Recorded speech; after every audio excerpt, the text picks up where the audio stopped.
بسم اللہ الرحمن الرحیم۔ ہمارے ایک بھائی نے یہ سوال کیا ہے کہ کن کن چیزوں سے روزہ ٹوٹ جاتا ہے، ان چیزوں کا بھی بیان کر دیا جائے۔ تو آپ جواب سنیے، تفصیلاً سن لیجئے کہ کن کن چیزوں سے روزہ ٹوٹ جاتا ہے۔ کھانے پینے یا ہم بستری کرنے سے روزہ جاتا رہتا ہے جبکہ روزہ دار ہونا یاد ہو۔ یہ بہار شریعت جلد 1 صفحہ 958 میں ہے۔ یہ کئی مسائل بہار شریعت کے سے ہی میں آپ کو عرض کر رہا ہوں۔ بہار شریعت جلد 1 صفحہ 958 میں ہی ہے کہ حقہ پینے سے، سگار پینے سے، سگریٹ پینے سے اور چرٹ وغیرہ پینے سے بھی روزہ جاتا رہتا ہے، اگرچہ اپنے خیال میں حلق تک دھواں نہ پہنچتا ہو۔ اگر کوئی یہ بولے کہ میں بیڑی پیتا ہوں، سگریٹ پیتا ہوں، لیکن اس کا دھواں میرے حلق تک نہیں پہنچتا ہے، اگرچہ وہ یہ دعویٰ کرتا رہے لیکن پھر بھی روزہ ٹوٹ جائے گا، یہ بھی بہار شریعت میں لکھا ہے۔ پان یا صرف تمباکو کھانے سے بھی روزہ جاتا رہے گا۔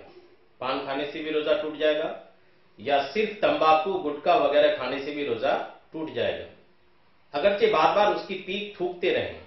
اگر کوئی یہ بولے کہ میرے پان منہ میں ہے اور بار بار میں پیک اس کی تھوکتا رہتا ہوں، اس کو حلق سے نیچے نہیں اترنے دیتا، تو یہ بات بھی ان کی قابل توجہ نہیں، بلکہ ان کا روزہ ٹوٹ جائے گا، کیونکہ حلق میں اس کے باریک اجزاء ضرور پہنچتے ہیں، یعنی اتنے باریک اجزاء ہوتے ہیں اس کے کہ پہنچنے کا بہت زیادہ اندیشہ پہنچتے ہی ہیں۔ تو بہرحال پان یا تمباکو کھانے سے بھی روزہ ٹوٹ جائے گا، یہ بھی بہار شریعت میں ہے۔ شکر وغیرہ ایسی چیزیں جو منہ میں رکھنے سے گھل جاتی ہیں، منہ میں رکھی اور تھوک نگل گئے روزہ جاتا رہا۔ جو بھی چیز منہ میں رکھنے کے بعد گھل جاتی ہیں، ایسی اگر کوئی چیز ہے کہ منہ میں رکھنے کے بعد گھل جاتی ہیں، اب وہ چیز منہ میں رکھی وہ گھل گئی، اب اس تھوک کو اگر نگل گئے تو بھی روزہ جاتا رہے گا، یہ بھی بہار شریعت میں ہے۔ دانتوں کے درمیان کوئی چیز چنے کے برابر یا زیادہ تھی، اسے کھا گئے، یا کم ہی تھی مگر منہ سے نکال کر پھر کھا لی تو روزہ ٹوٹ گیا۔ چنا جتنا بڑا ہوتا ہے، اس چنے کے برابر اگر کوئی چیز دانتوں کے درمیان پھنسی رہ گئی، جیسے رات کو اپنے سحری میں گوشت وغیرہ کھایا اور اس کے ریزے آپ کے دانتوں میں پھنسے رہ گئے، یا کھانے کی کوئی بھی چیز دانتوں کے درمیان پھنسے رہ گئے، اور جب دن ہوا، دن میں جب آپ بیدار ہوئے یا دن میں آپ نے دیکھا کہ دانتوں کے درمیان کوئی چیز پھنسی ہوئی ہے، اگر وہ چنے سے کم ہے تو کوئی حرج نہیں، اگر اس کو نگل بھی گیا تو کوئی حرج نہیں۔ اگر چنے کے برابر یا چنے سے زیادہ سائز میں ہے، سائز میں چنے کے برابر ہے یا چنے سے زیادہ ہے، اسے اگر کھا گیا تو روزہ ٹوٹ جائے گا۔ مگر یا پھر یہ تھا کہ چنے سے اس کی سائز چنے سے کم تھی مگر منہ کے اندر ہی اندر نگل نہیں گیا، بلکہ اس کو نکال کے پہلے ہاتھ میں لیا، سائز دیکھا کہ کم ہے پھر نگل گیا، تو اب پھر بھی روزہ ٹوٹ جائے گا، اس حالت میں بھی روزہ ٹوٹ جائے گا۔ تو بہرحال یہ کہ کوشش یہ کریں کہ اگر آپ دن میں کوئی محسوس کریں کہ دانتوں کے درمیان کوئی چیز ہے تو اس کو نکال کر پھینک ہی دیں، اس کو نگلے نہ، بلکہ باہر ہی اس کو پھینک دیں تو یہی بہتر ہے۔ یہ در مختار جلد نمبر 3 میں ہے۔ دانتوں سے خون نکل کر حلق سے نیچے اترا اور خون تھوک سے زیادہ یا برابر یا کم تھا مگر اس کا مزہ حلق میں محسوس ہوا تو روزہ جاتا رہا، اور اگر کم تھا اور مزہ بھی حلق میں محسوس نہ ہوا تو روزہ نہ گیا۔ یعنی کئی بار دانتوں سے خون نکلتے ہیں، اگر دانتوں سے خون نکل کر حلق سے نیچے اتر گیا، اب یہ کہ خون تھوک سے زیادہ تھا یا خون اور تھوک برابر تھا یا خون کم تھا، لیکن اس خون کا مزہ جو ہے وہ حلق میں محسوس ہوا، خون کی لذت حلق میں محسوس ہوئی تو روزہ ٹوٹ گیا۔ اور اگر کم تھا، خون اتنا کم تھا کہ مزہ بھی حلق میں محسوس نہیں ہوا، خون تھا لیکن اتنا کم تھا کہ اس کا مزہ، خون کی لذت حلق میں محسوس نہیں ہوئی تو روزہ نہیں ٹوٹے گا، یہ بھی در مختار میں ہے۔ روزہ یاد رہنے کے باوجود حقنہ لیا، یعنی کسی دوا کی بتی یا پچکاری پیچھے کے مقام میں چڑھانا جس سے اجابت ہو جائے، تو روزہ رہنے کے باوجود حقنہ لیا یا ناک کے نتنوں سے دوا چڑھائی تو روزہ جاتا رہا۔ اگر ناک کے نتنوں سے دوا اوپر چڑھائی تو بھی روزہ ٹوٹ جائے گا، یا روزہ یاد رہنے کے باوجود اگر حقنہ لیا تو بھی روزہ ٹوٹ جائے گا۔ کلی کر رہے تھے اور بغیر ارادے کے پانی حلق سے اتر گیا، یا ناک میں پانی چڑھایا اور دماغ کو چڑھ گیا، روزہ جاتا رہا۔ اگر روزے کی حالت میں کلی کر رہے ہیں تو بڑے احتیاط سے کلی کرنی چاہیے. اگر کلی کر رہے تھے، ارادہ پینے کا نہیں تھا، کلی کا ہی تھا، بنا ارادے کے بھی اگر کلی کے وقت پانی حلق سے نیچے اتر گیا تو روزہ ٹوٹ جائے گا.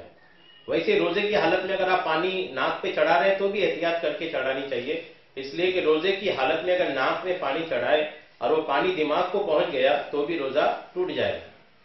مگر جبکہ روزہ دار ہونا بھول گیا ہو تو نہ ٹوٹے گا. اگر روزہ دار ہونا یاد نہیں تھا تب ایسا ہوا تو پھر روزہ نہیں ٹوٹے گا، اگرچہ قصدن یعنی جان بوجھ کر ہو. یوں ہی روزے دار کی طرف کسی نے کوئی چیز پھینکی، وہ اس کے حلق میں چلی گئی تو روزہ جاتا رہا.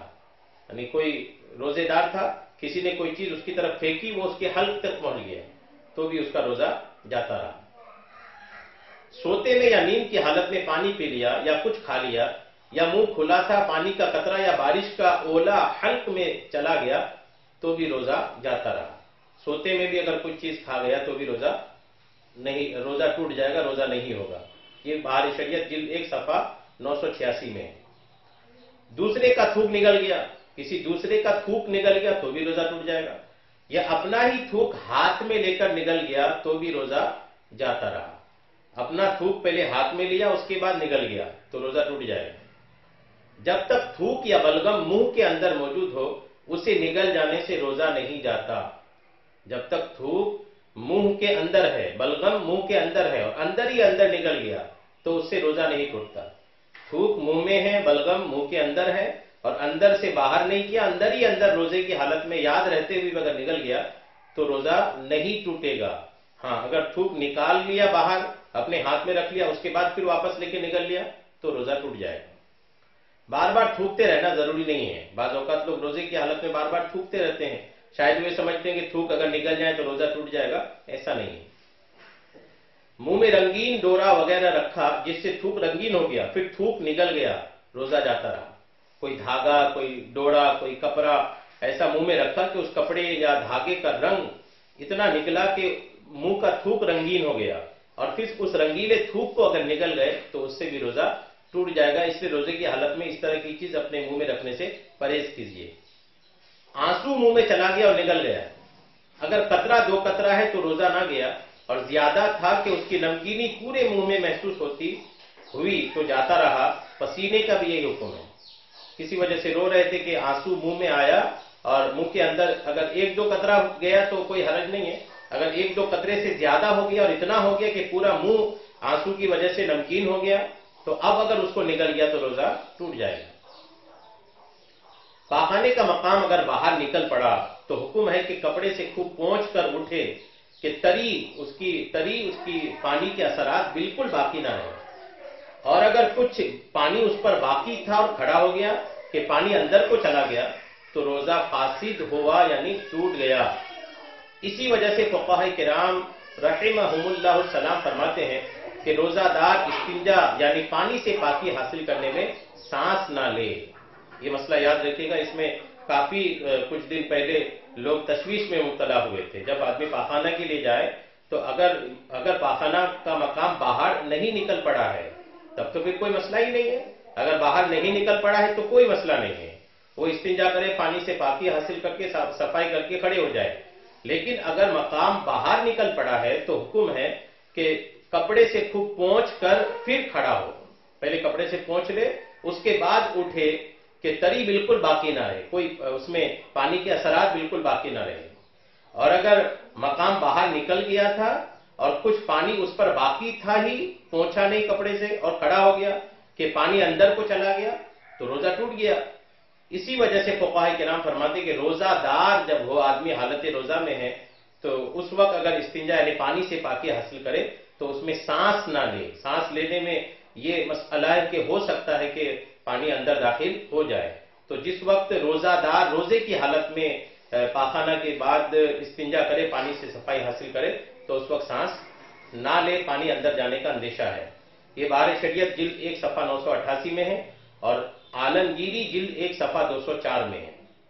تو یہ مسئلہ بالخصوص طور پر یاد رکھیے گا. تشویش میں پڑنے کی حاجت نہیں ہے. جب تک پاخانے کا مقام باہر نہ نکل پڑے تب تک تو کوئی مسئلہ ہی نہیں. اگر باہر نکل پڑے تو پھر پانی سے پونچھ کر پھر ہی کھڑا ہونا چاہیے.